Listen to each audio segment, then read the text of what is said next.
অনুরাগের ছোঁয়া ধারাবাহিকের আজকের পর্ব। ধারাবাহিকের শুরুতেই আমাদের সুদীপার জন্মদিনের অনুষ্ঠানে দেখানো হয়। সেখানে আমন্ত্রিত সকলকে সুদীপা পরিবেশন করে খাওয়াচ্ছিল।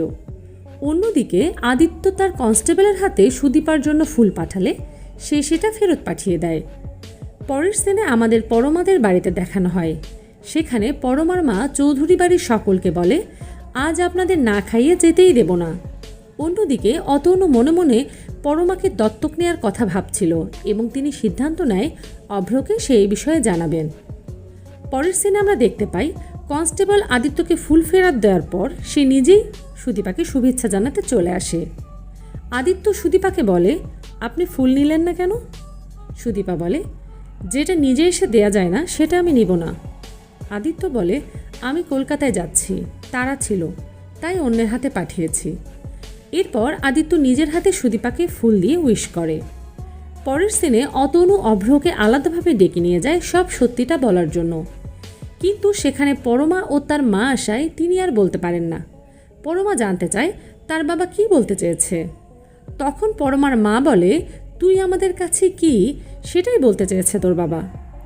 অতনু অভ্রকে বলে, পরমা আমার অনেক আদরের মেয়ে। অভ্র বলে, আপনি চিন্তা করবেন না, আমি ওকে ভালো রাখবো। পরের সিনে আদিত্য সুদীপার থেকে বিদায় নিয়ে চলে যায়।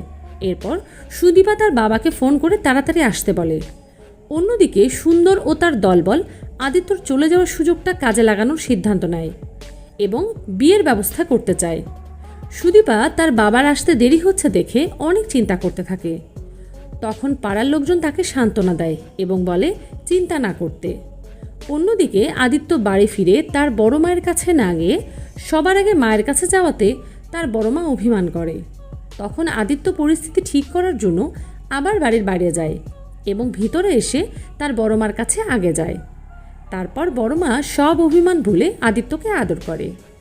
পরের সিনে সুদীপা তার বাবার জন্য চিন্তা করছিল এবং একজন লোক এসে জানায় আজ সব ট্রেন বন্ধ, তার বাবা আজ ফিরতে পারবে না হয়তো। এই কথা শুনে সুদীপার মন খারাপ হয়ে যায়। পরের সিনে হিমাদ্রি অটো করে বাড়িতে ফিরছিল। ঠিক সেই সময় সুন্দর এবং তার লোক হিমাদ্রিকে আক্রমণ করে, এমনকি তার মাথায় আঘাত করে।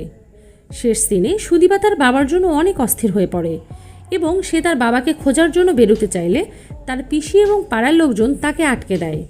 এরপর পাড়ার লোকজন চলে যায় হিমাদ্রিকে খুঁজতে। আজকের পর্ব এখানেই শেষ হয়। দেখা হচ্ছে আগামী পর্বে।